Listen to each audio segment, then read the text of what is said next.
आशा करता हूं आप सब बहुत अच्छे होंगे। मेरा नाम है सिद्धांत अग्निहोत्री। स्टडी ग्लोस पे आपका बहुत बहुत स्वागत है। तो दोस्तों, हम बात करेंगे आज इजराइल की फिर से। तो इजराइल ने अभी बेंजामिन नेतन्याहू ने कहा है कि चलो ग्राउंड इन्वेजन करते हैं। दूसरा चरण शुरू हो गया युद्ध का और गाजा एक बैटलफील्ड हो गया है।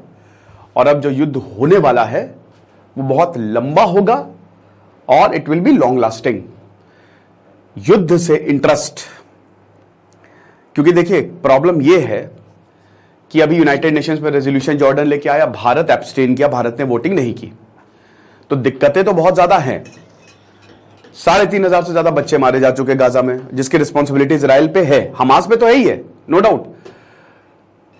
अब हमास की अगर बात करते हैं तो जब ये भारत ने सही किया एब्सटेन करके, क्योंकि भाई देखो उसमें कहीं हमास का जिक्र ही नहीं था। जो रेजोल्यूशन आया था यूनाइटेड नेशन में 120 ने फेवर में वोट दिया, बाकी अगेंस्ट, बाकी ने एब्सटेन किया, वोट ही नहीं दिया। भारत भी एक का वोट नहीं दिया कि भाई तुम पहले ये तो बोलो कि हमास एक आतंकी संगठन है, तो दोगलापन है तुम्हारा। यही हो रहा है। शानदार पर्सनालिटी डेवलपमेंट का कोर्स आप जरूर अवेल करें, जिंदगी बदलेगी। कल लास्ट डेट है, माइक्रो सेल है, बंद करेंगे हम। तो बैटल फील्ड जो है ये बढ़ गई है और अब बेंजामिन नेतन्याहू एक्सपैंड कर, देखिए छुटपुट ग्राउंड इन्वेजन हो रहा है। मतलब बड़े पैमाने पर ग्राउंड इन्वेजन नहीं हो रहा है।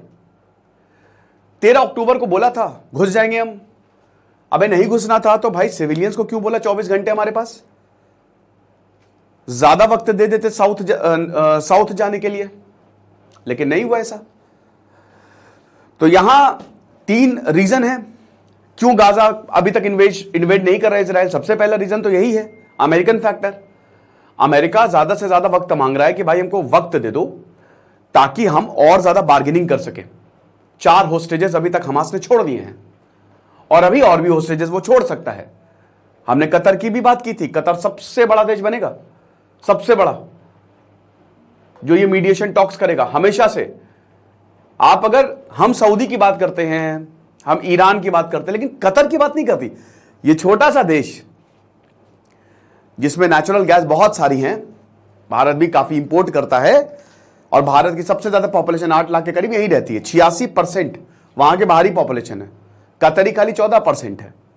1995 में जब शेख हमद आए तो उन्होंने सब बदल के रख दिया। पिछले 20 सालों में जो ग्रोथ हुई है कतर की वो फिनोमिनल है ना। फीफा वर्ल्ड कप हो गया भाई, इससे ज्यादा क्या आपको एग्जांपल दे। लेकिन उसके जो सिस्टम है कानून का, धज्जियां उड़ती रहती हैं। आतंकवादियों को पनाह देता है वो, जग जाहिर है। और कतर खुला बोलता है हम देंगे आतंकवादियों को पनाह, जो उखड़ना उखड़ लो। और किसी की औकात नहीं। इजराइल कतर की तारीफ कर रहा है। सोचिए, हमास की लीडरशिप जहां बैठी हुई है, तुम गाजा पे बम बरसा रहे हो, लेकिन तुम कतर को बोलो ना कि हमास की लीडरशिप को जेल में डाले, वहां से ही सब कंट्रोल होगा। लेकिन नहीं करेंगे, पैसा। तो अगर आप देखो तो अमेरिका टाइम लेना चाहता है कि भाई कतर और ज्यादा होस्टेजेस रिलीज करवा दे, बहुत अच्छा रहेगा। इनफैक्ट गाजा में जितना भी पैसा, जो फंडिंग आती है ना, कतर उसमें सबसे बड़ा पैसा देता है। दूसरा, tunnel system, wide network of tunnel system है यहां पे। तो 550 किलोमीटर की तो टनल्स हैं, लंबी लंबी। तो वो टनल सिस्टम भी बड़ा डेंजरस है। वो भी इजराइल देख रहा है कि भाई क्या है, कहीं ऐसा ना हो कि प्रॉब्लम हो जाए बहुत बड़ी। और रिजर्विस्ट, देखिए यहां पे इजराइल के पास ज्यादातर रिजर्विस्ट हैं, ये दिक्कत की बात है। अब रिजर्विस्ट मतलब आपको कंपलसरी सर्विस इजराइल की सेना में देनी है 2.5 साल तक। तो 2.5 साल तक कंपलसरी, तो उनको बुलाया गया है। तो अब वो कितना सक्षम है, लड़ पाएंगे नहीं लड़ पाएंगे, बहुत बड़ा सवाल ये निशान है। यूनिट 269 रेडी है। देखो भाई, गाजा ने बॉर्डर पे फ्राइडे से ही बना के रखा है पूरा, टैंक से लेकर अपने सोल्जर्स तक, वहां सब उसने तैनात करके रखे हुए हैं, सब कुछ। दे आर ऑल रेडी कि बस आप हमको हरी झंडी दे दो, हम जाके हमला कर दें। लेकिन ये कितना ज्यादा सक्सेसफुल होगा, इस पे अभी भी सवाल ये निशान है। 8,000 पैलेस्टीनियंस मारे जा चुके, अभी तक 3,500 जो हैं वो बच्चे हैं। ये बैकफायर कर सकता है। अगला हिजबुल्लाह। दोस्तों, ये कॉन्फ्लिक्ट बहुत बड़ी बन सकती है। ये बार बार बोला जा रहा है कि अगर इसको नहीं रोका गया तो पूरा का पूरा रीजन डिस्टेबलाइज हो सकता है। और ये बिल्कुल सच बात है। पता है क्यों? क्योंकि देखिए, एक बार आप अंदर घुस गए तो there is no looking back, आप वापस नहीं आ सकते। आपको फिर या तो लड़ना है या मरना है। तो इजराइल की सेना वापस नहीं आ सकती, और आपको नहीं पता कि क्या टू फ्रंट वॉर हो जाए। उधर हिजबुल्लाह अगर आपको अटैक कर देगा तो आप क्या कर पाओगे? कुछ नहीं कर पाओगे, मारोगे या मरोगे, सिंपल। और हिजबुल्लाह हमास से ज्यादा ट्रेंड है, उनके पास सोफिस्टिकेटेड वेपन्स हैं। ऑलरेडी रशिया, चाइना इसमें एंट्री कर चुके हैं। पूरा रीजन डिस्टेबलाइज हो सकता है। हम यही उम्मीद करेंगे कि इससे पहले ही होस्टेजेस को छोड़ दिया जाए, हमास सरेंडर कर दे, है ना। लेकिन क्या ऐसा होगा, अब ये तो देखना बाकी रहेगा।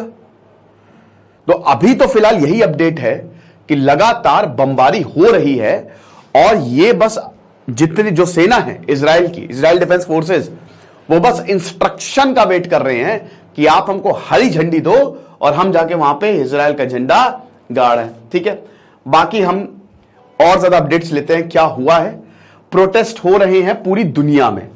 ठीक है, पूरी दुनिया में प्रो पैलेस्टीनियंस प्रोटेस्ट हो रहे हैं। कल केरल में भी हुए, इस पे बहुत ज्यादा बवाल हुआ। एक पूरा का पूरा इवेंट ऑर्गेनाइज किया गया। खलीद मशाई जो कि हमास का लीडर है, उसका वीडियो दिखाया गया, और काफी प्रो पैलेस्टीनियन रैली हुई है। बीजेपी चाह रही है कि एक्शन लिया जाए जो भी ऑर्गेनाइजर्स हैं, क्योंकि इस तरीके की चीजें सही नहीं है। एंटी जायनिज्म स्लोगन से जो है, आपको पता है थियोडोर हर्जल 1898 एंटी जायनिज्म शुरू होता है वहां पे, जायनिज्म शुरू होता है, जायनिस्ट मूवमेंट शुरू होता है कि अब यहूदियों को हमारी जमीन, मतलब अपनी जमीन मिलनी चाहिए। ओके, बाकी मोदी और इजिप्ट के प्रेसिडेंट सीसी, फतह अल सीसी, उन्होंने बातचीत की है। जो सिक्योरिटी सिचुएशन खराब हो रही है, मुझे लगता है मोदी जी को कतर से बात करनी चाहिए सबसे पहले, क्योंकि वहां पे हमारे जो 8 जवान हैं वो फंसे हुए हैं। तो उनको बहुत ज्यादा, हालांकि एक्सटर्नल मिनिस्ट्री बात कर ही रही है, बट वो शायद प्रायोरिटी है इस समय। तो कंसर्न्स भी उन्होंने जाहिर किए हैं पीएम मोदी जी ने। अच्छी उनकी पॉलिटिक्स रही है इस बार, क्योंकि उन्होंने ना इधर के रहे ना उधर के रहे। वो एकदम जो जैसे भारत का जो 2 स्टेट सोल्यूशन पे दिखता है वही रहा है उनका। ठीक है, और नरेंद्र मोदी ने ये बताया कि हमने इजिप्शियन प्रेसिडेंट फतह अल सीसी से बात की और हमने एक दूसरे से व्यूज एक्सचेंज किए कि जो सिक्योरिटी सिचुएशन खराब हो रही थी वो कैसे। ओके, बाकी एक अच्छी खबर यह है कि गाजा में धीमे धीमे इंटरनेट रिस्टोर हो रहा है। तो मुझे याद है कि जब सीएए के प्रोटेस्ट हुए थे तो इंटरनेट चला गया था 3 दिन तक, और ऐसा लग रहा था भाई जिंदगी चली गई। तो इंटरनेट बड़ा इंपॉर्टेंट रहता है हम लोगों के लिए, तो बहुत ही इंपॉर्टेंट है। तो गाजा में धीमे धीमे इंटरनेट स्टोर हो रहा है, जो कि अच्छी बात है। ठीक है, कुछ पैलेस्टीनियन मीडिया आउटलेट्स ने यह बताया। साथ ही साथ हजारों लोग पेरिस में प्रोटेस्ट हुए, ब्रिटेन में प्रोटेस्ट हो रहे हैं। मुझे समझ में नहीं आ रहा है कि आप प्रोटेस्ट तो कर रहे हो, लेकिन आप हमास को क्यों कंडेम नहीं कर रहे हो? सबसे बड़ी बात यह है, आप उसको भी तो कंडेम करो।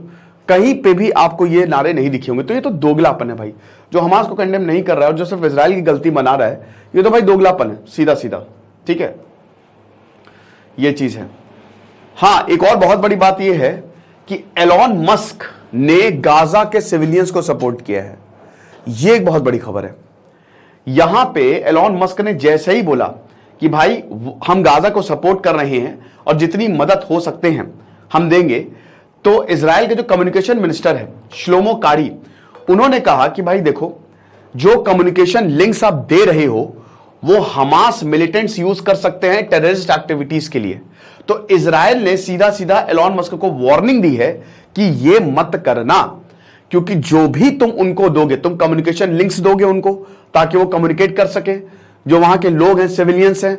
लेकिन अब इंटरनेट स्टोर हो रहा है, आप समझ ही सकते हैं कहां से हो रहा है। एलॉन मस्क मदद दे रहे हैं, बट ये हमास यूज कर सकता है आतंकी गतिविधियों के लिए, तो आप ऐसा बिल्कुल भी ना करें। बाकी यूनाइटेड नेशन की जो सिक्योरिटी काउंसिल है, कल फिर मीटिंग होगी। अभी तक 3 रेजोल्यूशन आ चुके हैं, तीनों पास नहीं हुए हैं। पहले ब्राजील लेके आया, फिर अमेरिका लेके आया, फिर जॉर्डन लेके आया, तो कोई भी अभी तक रेजोल्यूशन पास नहीं हुआ। कुछ ना कुछ उसमें दिक्कतें बताई जा रही हैं। ब्राजील वाला ये था कि ह्यूमैनिटेरियन पॉज, अमेरिका ने, फिर अमेरिका में भी सेम था, फिर पूरी दुनिया ने, और कल जॉर्डन ने बोला कि भाई इसको रोको युद्ध को, तो भारत ने भी एब्सटेन रहा। मतलब यही सारी चीजें जो है वहां पे हो रही है। बाकी सबसे बड़ी बात यह है कि सऊदी अरब के डिफेंस मिनिस्टर कल जाएंगे व्हाइट हाउस। कल जो बाइडन से मिलने जाएंगे प्रिंस खालिद बिन सलमान, और देखते हैं कल क्या होता है भैया। कुछ होगा वैसे नहीं, खाली बातचीत करके वापस आ जाएंगे और कुछ नहीं होने वाला, ठीक है। और इजराइल के पीएम ने ये बोले ही है कि बहुत hard and long military campaign ये रहने वाली है।